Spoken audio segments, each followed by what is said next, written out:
जहाँ हो यहाँ गोटे आमको बहुत खुशी लगे ये बहुत लेट माने बरम किसी समय लेट हो तापर आम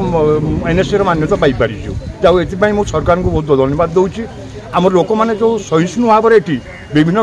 कार्यक्रम करते राष्ट्र करते दुकान बंद करते अन्य कर्म सब करते जहाँ हो ये आम बहुत खुशी अच्छु जेटा आम सफल होगा। विकास परिषद कोषाध्यक्ष जाऊ एत विलंबर हेले भी 14 मसीहार आम जोरजार लगी एनएससी जहाँ बहुत विलंबर एनएससी हवा द्वारा आम बहुत राष्ट्रवासी खुशी आम अंचल जिते मान्यगण्य व्यक्ति समस्त बहुत खुशी आउ भीम जय भीम भाई आमर से भी गोटे संगठन से आमको बहुत साहस सहयोग कर गोटे दिन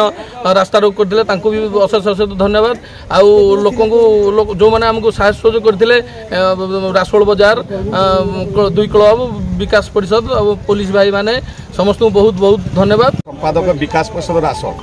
विलंबित न्याय हेले मध्य आमे सेथरे खुशी 2014 मसीहारू आमर राष्ट्र को विकास परिषद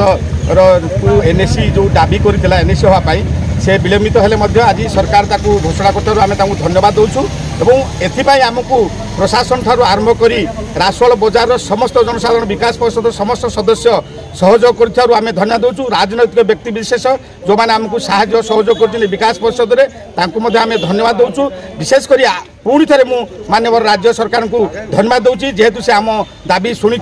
आम घोषणा शुणी आमको ठीक न्याय देइछंती सेतिबां मु धन्यवाद दूसरी। ना होचे महेश्वर नायक पूर्वतन विधायक हिंदोल निर्वाचन मंडली एवं राष्ट्र विकास परिषदर सभापति आम राष्ट्र को एनएससी करने विकास परिषद तरफ विशेषकर राष्ट्र अंचलवासी तरफ बहुत बार दीर्घ दिन आम दाबी कर आसुलु एवं एबे निकट भविष्य में आम राष्ट्र को एनएससी करने रास्ता रोक आरंभ कर गण आंदोलन एवं स्कूल बजार सबू रास्ता घाट सब बंद आम करूँ एवं विशेष भाव में एति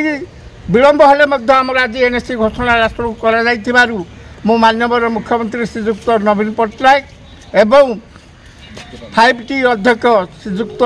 वीके पांड्यान साहेब को साधुवाद जनावा सहित मोर कृतज्ञता जनाऊँगी एवं एमपी महेश्वर साहू ढेंकाना तांकु साधुवाद जनाऊँगी।